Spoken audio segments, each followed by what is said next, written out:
ರಾಜ್ಯದ 4 ಸಾರಿಗೆ ನಿಗಮಗಳ ಸಿಬ್ಬಂದಿ ವೇತನ ಪರಿಷ್ಕರಣೆ ನಡೆಸುವಂತೆ ಒತ್ತಾಯಿಸಲಾಗಿದೆ. ಡಿಸೆಂಬರ್ 31ರಿಂದ ರಾಜ್ಯಾದ್ಯಂತ ಅನಿರ್ದಿಷ್ಟಾವಧಿ ಮುಷ್ಕರಕ್ಕೆ ನಿರ್ಧರಿಸಲಾಗಿದೆ. ಅನಿರ್ದಿಷ್ಟಾವಧಿ ಮುಷ್ಕರಕ್ಕೆ ಗದಗ ಜಿಲ್ಲೆಯ ಸಾರಿಗೆ ಸಿಬ್ಬಂದಿ ಬೆಂಬಲ ನೀಡಿದೆ. ಸರ್ಕಾರಕ್ಕೆ ಡಿಸೆಂಬರ್ 31ರವರೆಗೆ ಗಡುವು ನೀಡಲಾಗಿದೆ. ಬೇಡಿಕೆಯನ್ನು ಈಡೇರಿಸದಿದ್ದರೆ ಡಿಸೆಂಬರ್ 31ಕ್ಕೆ ಸೇವೆಗೆ ಗೈರಾಗಲಿದ್ದೇವೆ ಅಂತ ಎಚ್ಚರಿಕೆ ನೀಡಿದ್ದಾರೆ.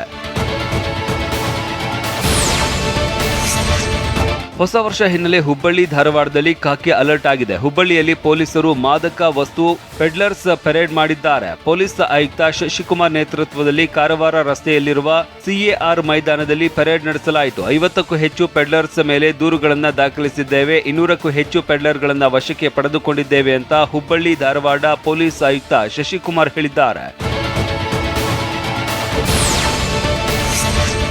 ಬಜಾಜ್ ಫೈನಾನ್ಸ್ನಲ್ಲಿ ಮಗ ಮಾಡಿದ್ದ ಸಾಲಕ್ಕೆ ತಾಯಿಗೆ ಕಿರುಕುಳ ನೀಡಲಾಗಿದೆ. ಗದಗದ ಬಜಾಜ್ ಫೈನಾನ್ಸ್ ಕಚೇರಿಗೆ ಕರೆತಂದು ಇಡೀ ದಿನ ಕಿರುಕುಳ ನೀಡಲಾಗಿದೆ. ಹುವಯ್ಯ ಎಂಬಾತ 2021ರಲ್ಲಿ ಬಜಾಜ್ ಫೈನಾನ್ಸ್ನಲ್ಲಿ 1.30 ಲಕ್ಷ ಸಾಲ ಪಡೆದಿದ್ದ. ಅವತ್ತಿನಿಂದ ಸೂಕ್ತ ಸಮಯಕ್ಕೆ ಕಂತು ಕಟ್ತಾ ಇದ್ದ. ಕಳೆದ 2 ತಿಂಗಳಿನಿಂದ ಸರಿಯಾಗಿ ಕಂತಿನ ಹಣ ಪಾವತಿಸದ್ದಕ್ಕೆ ಹುವಯ್ಯ ತಾಯಿ ಗಂಗವಾರನ್ನ ಕಚೇರಿಗೆ ಕರೆತಂದು ಕಿರುಕುಳ ನೀಡಲಾಗಿದೆ. ಬಜಾಜ್ ಫೈನಾನ್ಸ್ ಸಿಬ್ಬಂದಿ ದುಂಡ ವರ್ತನೆಗೆ ಸ್ಥಳೀಯರು ಆಕ್ರೋಶ ಹೊರಹಾಕಿದ್ದಾರೆ.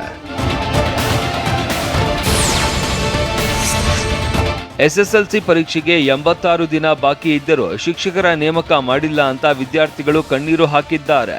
ಹಾಸನ ಜಿಲ್ಲೆ ಹೊಳೆನರಸೀಪುರ ತಾಲೂಕಿನ ನಗರನಹಳ್ಳಿ ಸರ್ಕಾರಿ ಪ್ರೌಢಶಾಲೆ ವಿದ್ಯಾರ್ಥಿಗಳು ಕಣ್ಣೀರ ಧಾರಿಯನ್ನ ಹರಿಸಿದ್ದಾರೆ. ಶಿಕ್ಷಕರ ಕೊರತೆಯಿಂದ ಪಾಠ ಪ್ರವಚನ ಇಲ್ಲದೆ ಮಕ್ಕಳು ಪರದಾಡ್ತಾ ಇದ್ದಾರೆ. ಪಾಠವನ್ನೇ ಕೇಳದೆ SSLC ಪರೀಕ್ಷೆ ಬರೆಯುವುದು ಹೇಗೆ ಅಂತ ಅಳಲು ತೋಡಿಕೊಂಡಿದ್ದಾರೆ. ಸಂಸದ ಶ್ರೇಯಸ್ ಪಟೇಲ್ ರವರೇ ಸಮಸ್ಯೆಯನ್ನ ಬಗೆಹರಿಸಿ ಅಂತ ಮನವಿ ಮಾಡಿದ್ದಾರೆ. ಬೆಂಗಳೂರಿನಲ್ಲಿ ಹೊಸ ವರ್ಷಾಚರಣೆಗೆ ಪೊಲೀಸರು ಅಲರ್ಟ್ ಆಗಿದ್ದಾರೆ. ಡಿಸೆಂಬರ್ 31ರಂದು MG ರಸ್ತೆಯ ಮೆಟ್ರೋ ನಿಲ್ದಾಣ ಬಂದ್ ಮಾಡಲಾಗುತ್ತೆ ಅಂತ ಬೆಂಗಳೂರು ನಗರ ಪೊಲೀಸ್ ಆಯುಕ್ತ B ದಯಾನಂದ್ ಹೇಳಿದ್ದಾರೆ. ರಾತ್ರಿ 11 ಗಂಟೆಯಿಂದ MG ರಸ್ತೆ ಮೆಟ್ರೋ ನಿಲ್ದಾಣ ಬಂದ್ ಆಗಲಿದೆ. MG ರಸ್ತೆ ಮೆಟ್ರೋ ನಿಲ್ದಾಣದಲ್ಲಿ ಜನ ಇಳಿಯಬಹುದು, ಹತ್ತೋದಕ್ಕೆ ಅವಕಾಶ ಇಲ್ಲ. ಟ್ರಿನಿಟಿ ಕಬ್ಬನ್ ಪಾರ್ಕ್ ಮೆಟ್ರೋ ನಿಲ್ದಾಣದಲ್ಲಿ ಜನ ಹತ್ತಿ ಹೋಗೋದಕ್ಕೆ ಅವಕಾಶ ಇದೆ ಅಂತ ಹೇಳಿದ್ದಾರೆ. ಹೊಸ ವರ್ಷಾಚರಣೆಯ ವೇಳೆ ಅಹಿತಕರ ಘಟನೆ ನಡೆಯದಂತೆ ಕಟ್ಟೆಚ್ಚರ ವಹಿಸಲಾಗಿದೆ ಅಂತ ಬೆಂಗಳೂರು ನಗರ ಪೊಲೀಸ್ ಆಯುಕ್ತ B ದಯಾನಂದ್ ಹೇಳಿದ್ದಾರೆ. BBMP, ಬೆಸ್ಕಾಂ ಸೇರಿದಂತೆ ಎಲ್ಲ ಇಲಾಖೆಗಳ ಜೊತೆ ಸಭೆ ನಡೆಸಿ ಮಾರ್ಗಸೂಚಿ ಸಿದ್ಧಪಡಿಸಲಾಗುತ್ತೆ. MG ರಸ್ತೆ, ಬ್ರಿಗೇಡ್ ರಸ್ತೆ, ಕೋರಮಂಗಲ, ಇಂದಿರಾನಗರದಲ್ಲಿ ಜನಸಂದಣಿ ಹೆಚ್ಚಾಗಿರಲಿದೆ. MG ರಸ್ತೆ ಮತ್ತು ಬ್ರಿಗೇಡ್ ರಸ್ತೆಯಲ್ಲಿ ಏಕಮುಖ ಸಂಚಾರ, safety landing, CC camera, drone camera ಬಳಸಿ ಮಾಡುತ್ತೇವೆ ಅಂತ ಹೇಳಿದ್ದಾರೆ.